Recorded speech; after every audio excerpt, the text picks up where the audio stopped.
Exodus chapter 11. Now the Lord said to Moses, "One more plague I will bring on Pharaoh and on Egypt. After that, he will let you go from here. When he lets you go, he will surely drive you out from here completely. Speak now in the hearing of the people, that each man ask from his neighbor and each woman from her neighbor for articles of silver and articles of gold." The Lord gave the people favor in the sight of the Egyptians.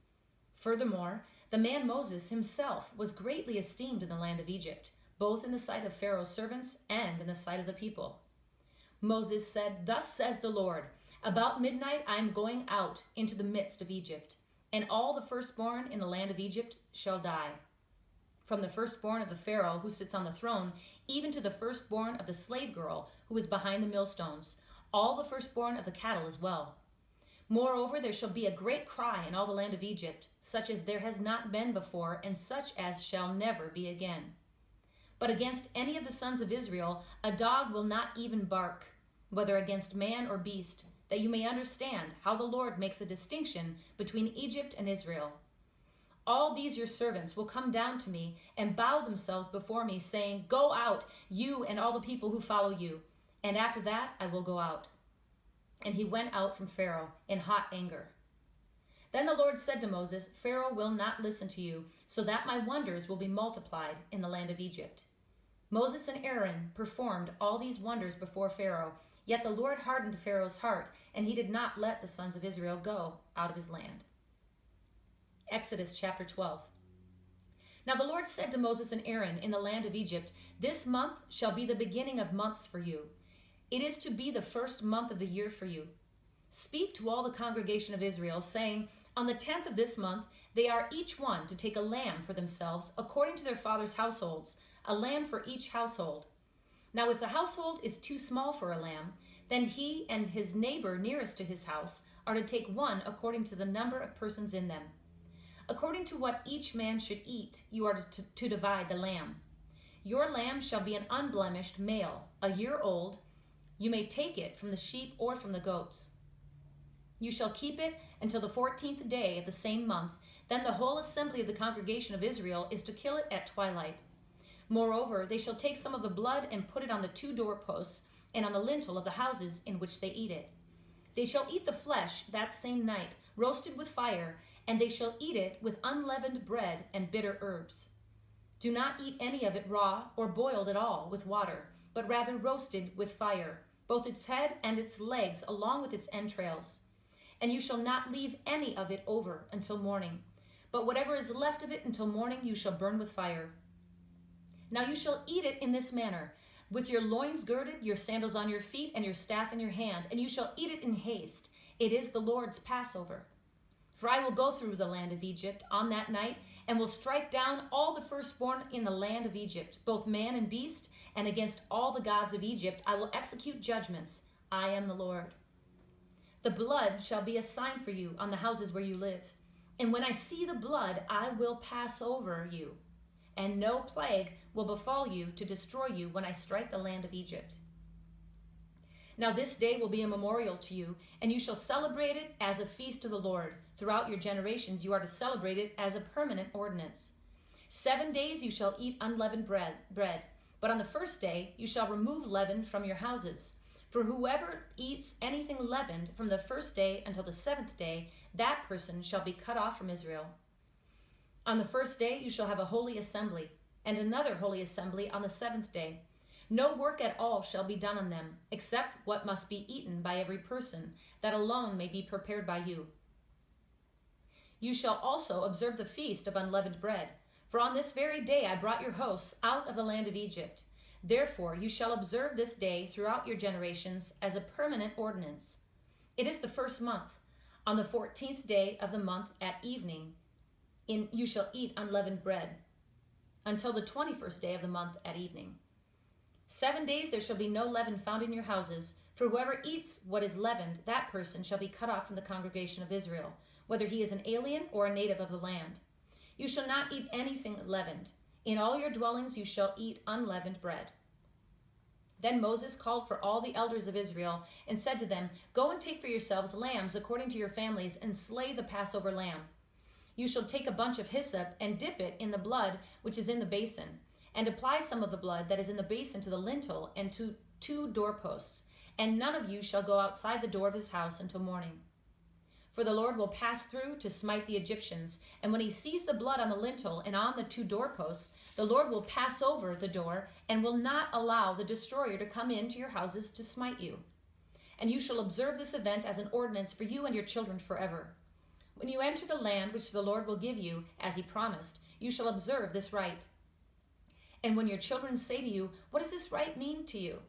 You shall say, it is a Passover sacrifice to the Lord who passed over the houses of the sons of Israel in Egypt when he smote the Egyptians, but spared our homes. And the people bowed low and worshipped. Then the sons of Israel went and did so, just as the Lord had commanded Moses and Aaron, so they did. Now it came about at midnight that the Lord struck all the firstborn in the land of Egypt, from the firstborn of Pharaoh who sat on his throne, to the firstborn of the captive who was in the dungeon, and all the firstborn of the cattle. Pharaoh arose in the night, he and all his servants and all the Egyptians, and there was a great cry in Egypt, for there was no home where there was not someone dead. Then he called for Moses and Aaron at night and said, rise up, get out from among my people, both you and the sons of Israel, and go, worship the Lord as you have said. Take both your flocks and your herds as you have said, and go and bless me also. The Egyptians urged the people to send them out of the land in haste, for they said, we will all be dead. So the people took their dough before it was leavened with their kneading bowls, bound up in their clothes on their shoulders. Now the sons of Israel had done according to the word of Moses, for they had requested from the Egyptians articles of silver and articles of gold and clothing. And the Lord had given the people favor in the sight of the Egyptians, so that they let them have their request. Thus they plundered the Egyptians. Now the sons of Israel journeyed from Ramesses to Succoth, about 600,000 men on foot, aside from children. A mixed multitude also went up with them, along with flocks and herds, a very large number of livestock. They baked the dough which they had brought out of Egypt into cakes of unleavened bread, for it had not become leavened, since they were driven out of Egypt and could not delay, nor had they prepared any provisions for themselves. Now the time that the sons of Israel lived in Egypt was 430 years, and at the end of 430 years, to the very day, all the hosts of the Lord went out from the land of Egypt. It is a night to be observed for the Lord, for having brought them out from the land of Egypt. This night is for the Lord, to be observed by all the sons of Israel throughout their generations. The Lord said to Moses and Aaron, this is the ordinance of the Passover. No foreigner is to eat of it, but every man's slave purchased with money after you have circumcised him, then he may eat of it. A sojourner of a hired servant shall not eat of it. It is to be eaten in a single house. You are not to bring forth any of the flesh outside of the house, nor are you to break any bone of it. All the congregation of Israel are to celebrate this. But if a stranger sojourns with you and celebrates the Passover to the Lord, let all his males be circumcised, and then let them come near to celebrate it. And he shall be like a native of the land. But no uncircumcised person may eat of it. The same law shall apply to the native as to the stranger who sojourns among you. Then all the sons of Israel did so. They did just as the Lord had commanded Moses and Aaron. And on the same day the Lord brought the sons of Israel out of the land of Egypt by their hosts. Exodus chapter 13. Then the Lord spoke to Moses, saying, sanctify to me every firstborn, the first offspring of every womb among the sons of Israel, both of man and beast. It belongs to me. Moses said to the people, remember this day in which you went out from Egypt, from the house of slavery. For by a powerful hand the Lord brought you out from this place, and nothing leavened shall be eaten. On this day in the month of Abib, you are about to go forth. It shall be when the Lord brings you to the land of the Canaanite, the Hittite, the Amorite, the Hivite, and the Jebusite, which he swore to your fathers to give you, a land flowing with milk and honey, that you shall observe this rite in this month. For 7 days you shall eat unleavened bread, and on the 7th day there shall be a feast to the Lord. Unleavened bread shall be eaten throughout the 7 days, and nothing leavened shall be seen among you, nor shall any leaven be seen among you in all your borders. You shall tell your son on that day, saying, it is because of what the Lord did for me when I came out of Egypt. And it shall serve as a sign to you on your hand, and as a reminder on your forehead, that the law of the Lord may be in your mouth. For with a powerful hand the Lord brought you out of Egypt. Therefore, you shall keep this ordinance at its appointed time from year to year. Now when the Lord brings you to the land of the Canaanite, as he swore to you and to your fathers, and gives it to you, you shall devote to the Lord the first offspring of every womb, and the first offspring of every beast that you own. The males belong to the Lord. But every first offspring of a donkey you shall redeem with a lamb. But if you do not redeem it, then you shall break its neck, and every firstborn of man among your sons you shall redeem. And it shall be when your son asks you in time to come, saying, What is this? Then you shall say to him, With a powerful hand the Lord brought us out of Egypt, from the house of slavery. It came about when Pharaoh was stubborn about letting us go, that the Lord killed every firstborn in the land of Egypt, both the firstborn of man and the firstborn of beast. Therefore I sacrificed to the Lord the males, the first offspring of every womb, but every firstborn of my sons I redeem. So it shall serve as a sign on your hand, and as phylacteries on your forehead. For with a powerful hand the Lord brought us out of Egypt. Now when Pharaoh had let the people go, God did not lead them by the way of the land of the Philistines, even though it was near. For God said, The people might change their minds when they see war, and return to Egypt. Hence God led the people around by the way of the wilderness to the Red Sea, and the sons of Israel went up in martial array from the land of Egypt. Moses took the bones of Joseph with him, for he had made the sons of Israel solemnly swear, saying, God will surely take care of you, and you shall carry my bones from here with you. Then they set out from Succoth, and camped in Etham on the edge of the wilderness.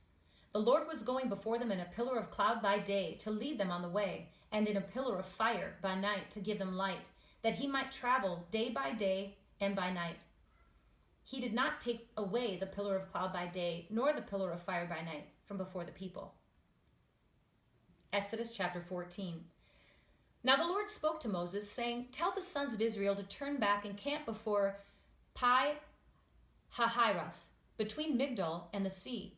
And you shall camp in front of Baal-zephon, opposite it, by the sea. For Pharaoh will say of the sons of Israel, They are wandering aimlessly in the land. The wilderness has shut them in. Thus I will harden Pharaoh's heart, and he will chase after them, and I will be honored through Pharaoh and all his army. And the Egyptians will know that I am the Lord. And they did so. When the king of Egypt was told that the people had fled, Pharaoh and his servants had a change of heart toward the people. And they said, What is this we've done, that we've let Israel go from serving us? So he made his chariot ready and took his people with him. And he took 600 select chariots, and all the other chariots of Egypt with officers over all of them. The Lord hardened the heart of Pharaoh, king of Egypt, and he chased after the sons of Israel as the sons of Israel were going out boldly. Then the Egyptians chased after them with all the horses and chariots of Pharaoh, his horsemen and his army, and they overtook them camping by the sea beside Pi-hahiroth in front of Baal-zephon. As Pharaoh drew near, the sons of Israel looked, and behold, the Egyptians were marching after them, and they became very frightened. So the sons of Israel cried out to the Lord. Then they said to Moses, Is it because there were no graves in Egypt that you've taken us away to die in the wilderness? Why have you dealt with us in this way, bringing us out of Egypt? Is this not the word that we spoke to you in Egypt, saying, Leave us alone, that we may serve the Egyptians? For it would have been better for us to serve the Egyptians than to die in the wilderness. But Moses said to the people, Do not fear. Stand by and see the salvation of the Lord, which he will accomplish for you today. For the Egyptians whom you have seen today, you will never see them again forever. The Lord will fight for you while you keep silent. Then the Lord said to Moses, Why are you crying out to me? Tell the sons of Israel to go forward. As for you, lift up your staff and stretch out your hand over the sea and divide it. And the sons of Israel shall go through the midst of the sea on dry land. As for me, behold, I will harden the hearts of the Egyptians, so that they will go in after them. And I will be honored through Pharaoh and all his army, through his chariots and his horsemen. Then the Egyptians will know that I am the Lord, when I am honored through Pharaoh, through his chariots and his horsemen. The angel of God, who had been going before the camp of Israel, moved and went behind them. And the pillar of cloud moved from before them and stood behind them. So it came between the camp of Egypt and the camp of Israel. And there was the cloud, along with the darkness, yet it gave light at night. Thus the one did not come near the other all night. Then Moses stretched out his hand over the sea, and the Lord swept the sea back by a strong east wind all night and turned the sea into dry land, so that the waters were divided. The sons of Israel went through the midst of the sea on dry land, and the waters were like a wall to them on their right hand and on their left. Then the Egyptians took up the pursuit, and all Pharaoh's horses and his chariots and his horsemen went in after them into the midst of the sea. At the morning watch, the Lord looked down on the army of the Egyptians through the pillar of fire and cloud and brought the army of the Egyptians into confusion. He caused their chariots' wheels to swerve, and he made them drive with difficulty. So the Egyptians said, "Let us flee from Israel, for the Lord is fighting for them against the Egyptians." Then the Lord said to Moses, "Stretch out your hand over the sea, so that the waters may come back over the Egyptians, over their chariots and their horsemen." So Moses stretched out his hand over the sea, and the sea returned to its normal state at daybreak, while the Egyptians were fleeing right into it. Then the Lord overthrew the Egyptians in the midst of the sea. The waters returned and covered the chariots and the horsemen, even Pharaoh's entire army that had gone into the sea after them. Not even one of them remained. But the sons of Israel walked on dry land through the midst of the sea, and the waters were like a wall to them on their right hand and on their left. Thus the Lord saved Israel that day from the hand of the Egyptians, and Israel saw the Egyptians dead on the seashore. When Israel saw the great power which the Lord had used against the Egyptians, the people feared the Lord, and they believed in the Lord and in his servant Moses. Exodus chapter 15. Then Moses and the sons of Israel sang this song to the Lord and said, "I will sing to the Lord, for he is highly exalted. The horse and its rider he has hurled into the sea. The Lord is my strength and my song, and he has become my salvation. This is my God, and I will praise him, my father's God, and I will extol him. The Lord is a warrior. The Lord is his name. Pharaoh's chariots and his army he has cast into the sea, and the choicest of his officers are drowned in the Red Sea. The deeps cover them. They went down into the depths like a stone. Your right hand, O Lord, is majestic in power. Your right hand, O Lord, shatters the enemy. And in the greatness of your excellence, you overthrow those who rise up against you. You send forth your burning anger, and it consumes them as chaff. At the blast of your nostrils, the waters were piled up. The flowing waters stood up like a heap.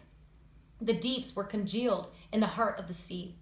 The enemy said, "I will pursue, I will overtake, I will divide the spoil. My desires shall be gratified against them. I will draw out my sword, my hand will destroy them." You blew with your wind. The sea covered them. They sank like lead in the mighty waters. Who is like you among the gods, O Lord? Who is like you, majestic in holiness, awesome in praises, working wonders? You stretched out your right hand. The earth swallowed them. In your loving kindness you have led the people whom you have redeemed. In your strength you have guided them to your holy habitation. The peoples have heard. They tremble. Anguish has gripped the inhabitants of Philistia. Then the chiefs of Edom were dismayed. The leaders of Moab, trembling, grips them. All the inhabitants of Canaan have melted away. Terror and dread fall upon them. By the greatness of your arm they are motionless as stone. Until your people pass over, O Lord, until the people pass over whom you have purchased. You will bring them and plant them in the mountain of your inheritance, the place, O Lord, which you have made for your dwelling, the sanctuary, O Lord, which your hands have established. The Lord shall reign forever and ever. For the horses of Pharaoh with his chariots and his horsemen went into the sea, and the Lord brought back the waters of the sea on them. But the sons of Israel walked on dry land through the midst of the sea. Miriam, the prophetess, Aaron's sister, took the timbrel in her hand, and all the women went out after her with timbrels and with dancing. Miriam answered them, "Sing to the Lord, for he is highly exalted. The horse and his rider he has hurled into the sea."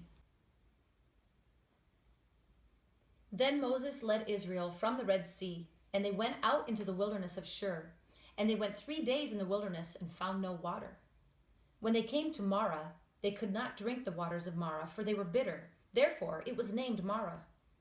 So the people grumbled at Moses, saying, "What shall we drink?" Then he cried out to the Lord, and the Lord showed him a tree, and he threw it into the waters, and the waters became sweet. There he made for them a statute and regulation, and there he tested them. And he said, "If you will give earnest heed to the voice of the Lord your God, and do what is right in his sight, and give ear to his commandments, and keep all his statutes, I will put none of the diseases on you which I have put on the Egyptians, for I, the Lord, am your healer." When they came to Elim, where there were 12 springs of water and 70 date palms, and they camped there beside the waters.